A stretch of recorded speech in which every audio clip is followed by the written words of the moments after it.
उपस्थित धर्मानुरागियों, पूजनीय गुरुदेव श्री जी की असीम अनुकंपा से उन्हीं द्वारा दिए गए ज्ञान एवं मार्गदर्शन के आधार पर विगत प्रवचन में हम वशीकरण मंत्रवाणी इस संबंध में कुछ परिचर्चा श्रवण करने का प्रयत्न कर रहे थे। हमने विचार किया था कि अतिशय पुण्य का उदय होने पर जीव को जिह्वा और तदनंतर और अधिक पुण्यों का उदय होने पर वाक शक्ति, बोलने की ताकत प्राप्त होती है। तो फिर अपनी इस अनुपम उपलब्धि का व्यक्ति को कितनी बुद्धिमानी और समझदारी से इस्तेमाल और प्रयोग करना चाहिए, यह व्यक्ति के लिए अत्यंत विचारणीय विषय है। क्योंकि विवेकपूर्ण ढंग से अपनी वाणी का इस्तेमाल और प्रयोग करके ही पुण्य कर्मों का उपार्जन करके अपने इस भव और आगामी भव को भी सुखपूर्ण बनाना व्यक्ति के लिए मुमकिन और संभव हो सकता है। किंतु विवेकपूर्ण ढंग से बोलने की कला प्रायः सभी मनुष्यों को नहीं आती, जिस कारण वे अपने जीवन में पग पग पर अनेक मुसीबतों, उलझनों और परेशानियों में फंस जाया करते हैं। एक बार एक कौवा किसी नगरी में रहता था। वहाँ के लोगों के द्वारा डांटे फटकारे जाने पर और जगह जगह अपमानित होने पर वह दुखी होकर भरे दिल से जंगल में चला गया और एक घने छायादार वृक्ष के ऊपर जाकर बैठ गया। अचानक ही एक कोयल का भी उधर से आना हुआ।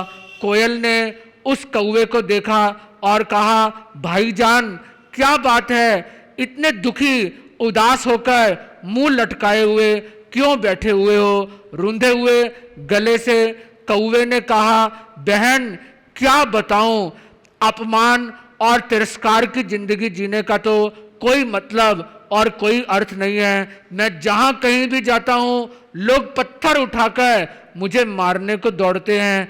जरा सा मुंह खोलता हूं लोग कुपित और नाराज होकर मुझे वहां से भगाने पर उतारू हो जाते हैं। हालांकि मैं अपनी ओर से कड़वा नहीं बोलता, किंतु मेरी जबान ही ऐसी है कि मेरे द्वारा बोले जाने पर लोग मुझे वहां से भगाने और उड़ाने के लिए उद्यत और तत्पर हो जाते हैं। इस अपमान और तिरस्कार के कारण मैं बहुत दुखी, खेद खिन्न, अशांत और आकुल व्याकुल हूं।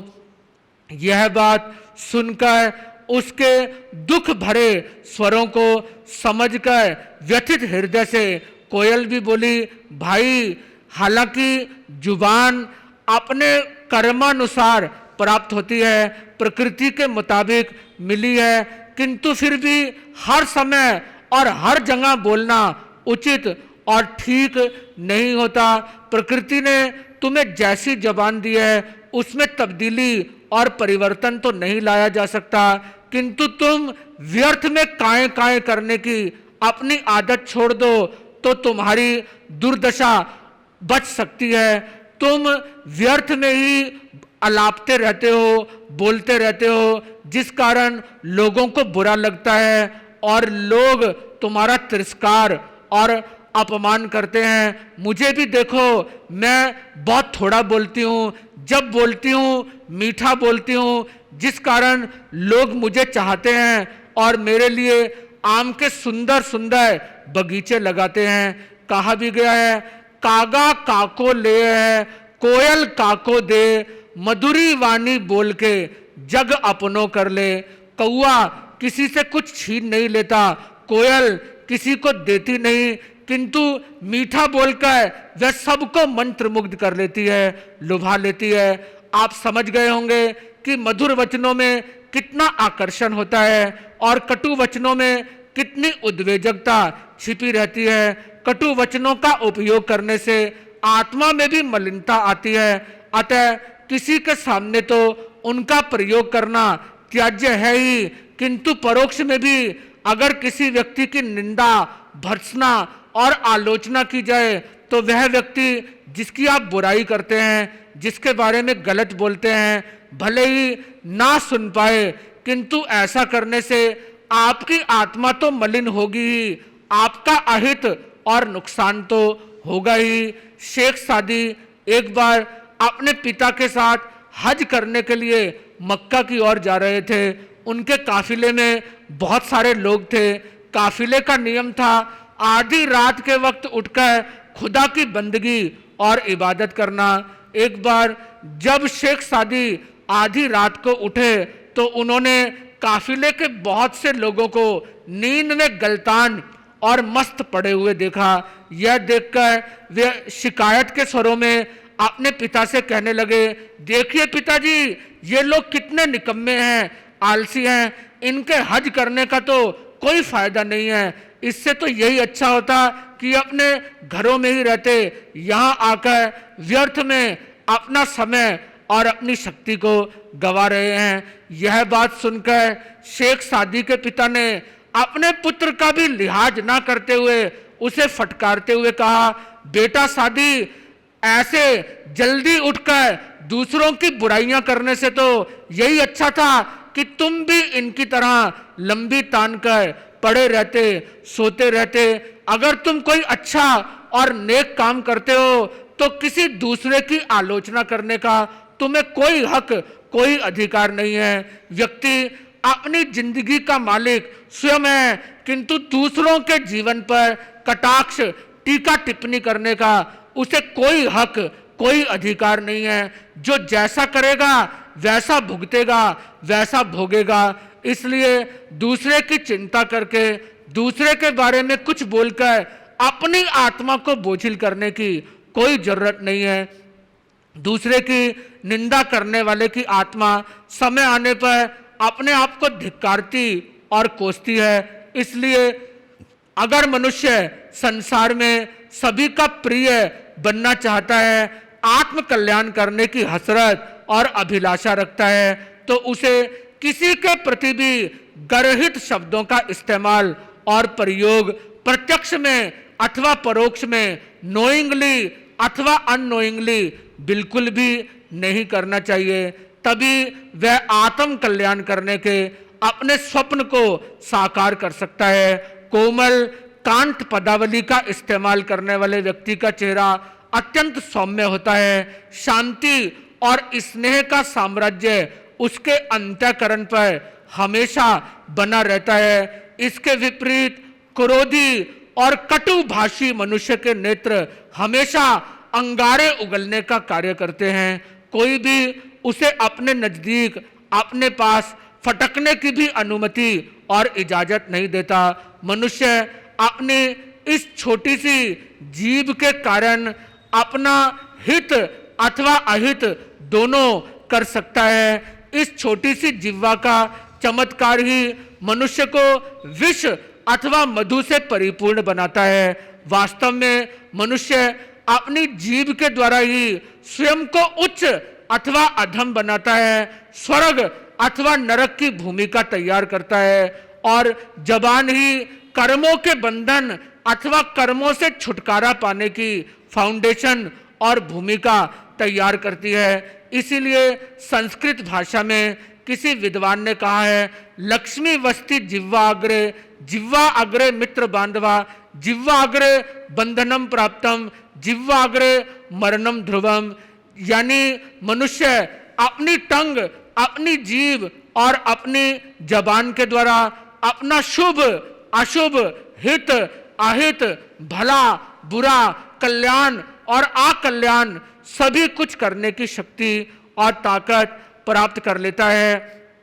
जीव के अगले भाग, अगले पार्ट पर ही लक्ष्मी का निवास होता है, और उसी हिस्से पर मित्रों और बंधु बांधवों का भी। यानी मीठा बोलकर धन, दौलत, लक्ष्मी और संपत्ति अर्जित की जा सकती है, कमाई जा सकती है। मीठा बोलकर सबसे आत्मीयतापूर्ण रिश्ते और संबंध डेवलप किए जा सकते हैं। सबको अपना बनाना, आत्मीयता के दायरे में ले आना व्यक्ति के लिए मुमकिन और संभव होता है। आगे यह भी कहा गया है कि इस जीव की कुटिलता से मनुष्य कर्मों का बंधन करता है और जन्म मरण के बंधन में मजबूती से उलझता और फंसता चला जाता है।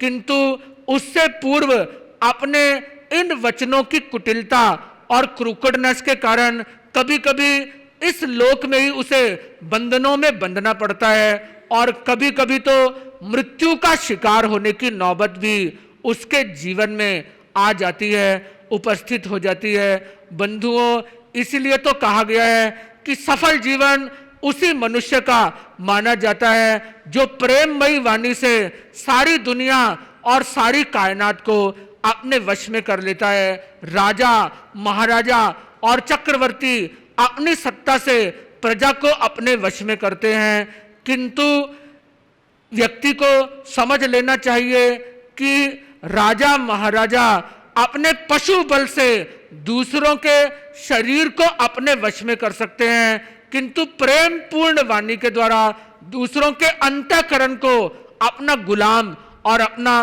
दास बनाने में कामयाब होते हैं। विश्व में अनेकों सत्ताधारी सम्राट हुए हैं, किंतु क्या आज दुनिया उन्हें स्मरण करती है? नहीं, कदापि नहीं।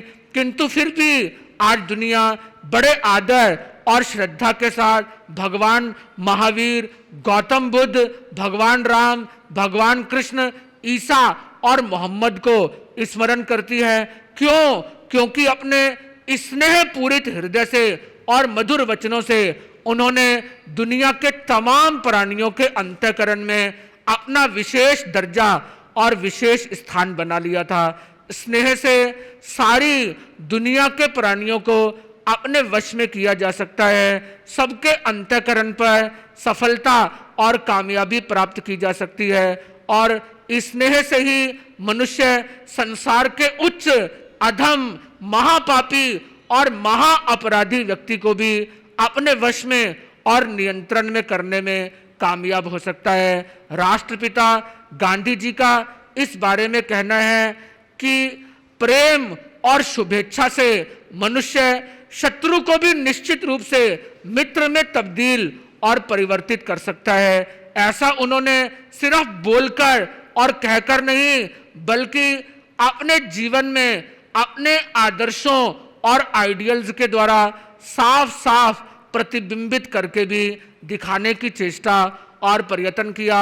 जब दक्षिण अफ्रीकी सरकार की रंग भेदी नीति का विरोध करने की वजह से महात्मा गांधी को बंदी बना लिया गया और जेल में बंद कर दिया गया, तो वहां के शासक जनरल स्मट्स एक बार जेल का निरीक्षण करते हुए आए, तो गांधी जी से भी उनकी मुलाकात हुई और अपनी इस मुलाकात के दौरान गांधी जी ने उन्हें दक्षिण अफ्रीकी सरकार की चमड़ी के गोरे अथवा काले रंग के आधार पर मनुष्यों में अंतर और फर्क करने की नीति के विरोध में अनेक अकाट्य तर्क, रीजनिंग और लॉजिक्स प्रदान किए। हालांकि अपनी सरकार की नीतियों का विरोध करने की वजह से जनरल स्मट्स गांधी जी को बिल्कुल भी पसंद नहीं करता था, वह उनका घोर विरोधी था, किंतु इस तरह की बातचीत के कारण वह हृदय से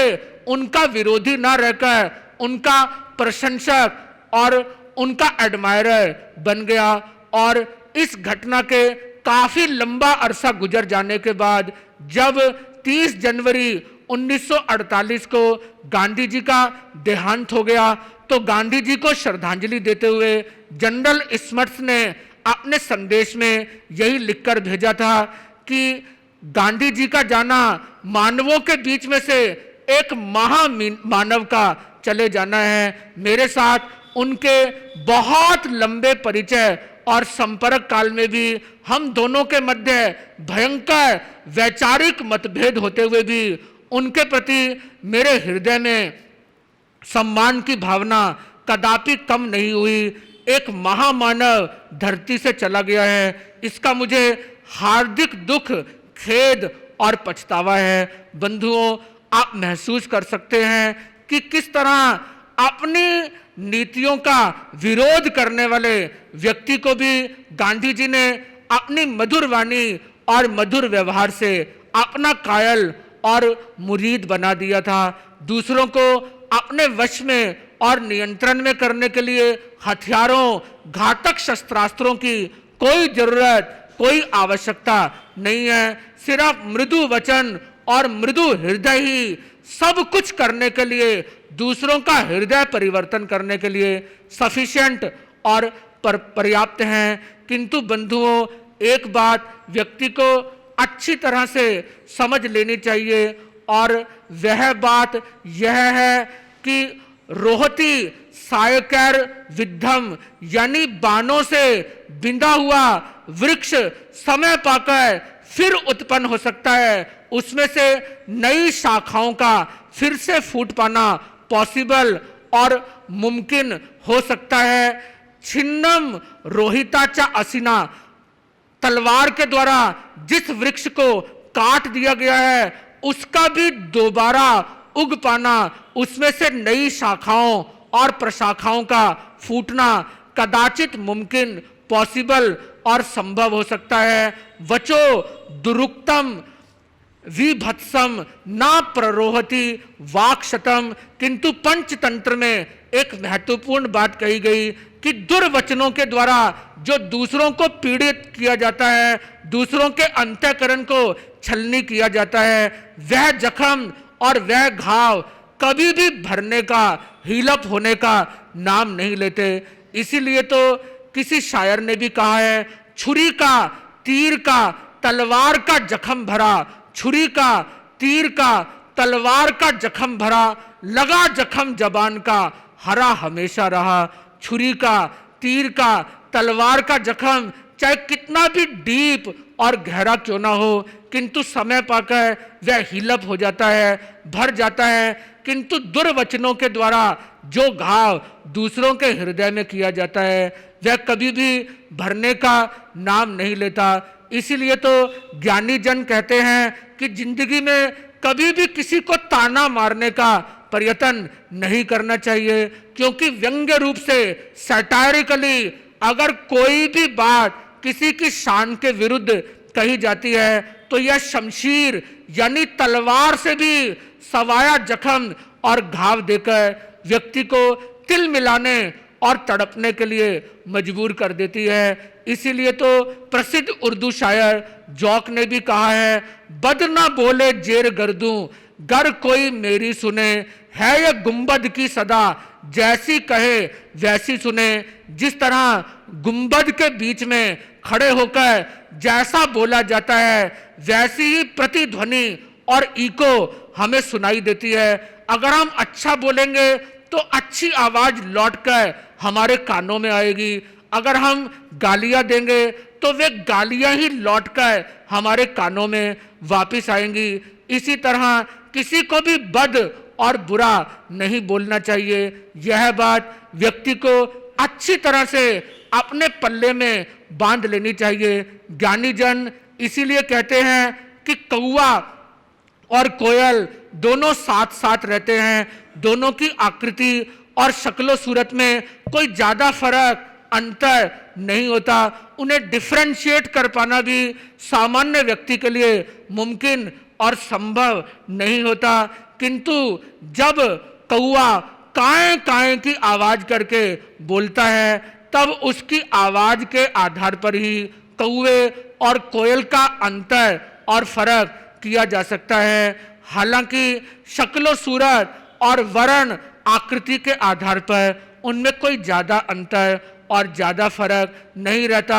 इसलिए अगर आप दुर्वचनों का इस्तेमाल और प्रयोग करते हैं तो दूसरे सुनने वाले को पता लग जाता है कि आप मलिन विचारों, मलिन संस्कारों और मलिन पारिवारिक पृष्ठभूमि से ताल्लुक रखने वाले, संबंध रखने वाले हैं। क्योंकि अगर आप उच्च जाति, उच्च वंश, उच्च कुल से संबंधित हैं तो अपने वंश की उच्चता का परिचय देते हुए आप दूसरों के लिए सम्मानजनक, आदरपूर्ण लफ्जों और वचनों का ही इस्तेमाल और प्रयोग करने की चेष्टा और प्रयत्न करेंगे। किंतु बंधुओं, इस तरह बहुत ज्यादा देर तक चुप रहना भी व्यक्ति के लिए मुमकिन और संभव नहीं हो पाता।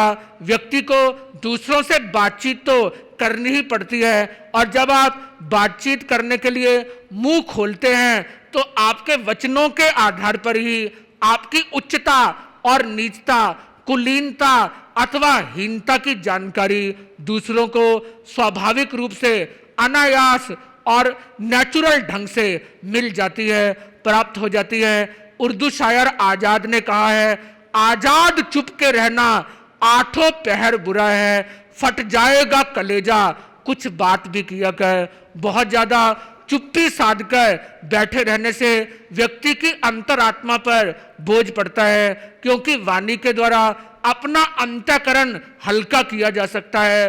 अपने बोझ दूसरों से शेयर करके स्वयं को हल्का फुल्का और लाइट करना व्यक्ति के लिए मुमकिन और संभव होता है, किंतु वचनों का इस्तेमाल जुडिशियसली, विवेक पूर्वक, सोच विचार के साथ और परिणामों पर अपनी दृष्टि को केंद्रित रखते हुए ही किया जाना चाहिए। और इस तरह अच्छे ढंग से अपनी वाणी का प्रयोग और इस्तेमाल करके व्यक्ति अपने वर्तमान जीवन के साथ साथ आगामी जीवन और आगामी जन्मों को भी सुख में, शांति में और आनंदपूर्ण बनाने में कामयाब हो सकता है। शेष आगामी प्रवचन में आज इतना ही और अधिक नहीं।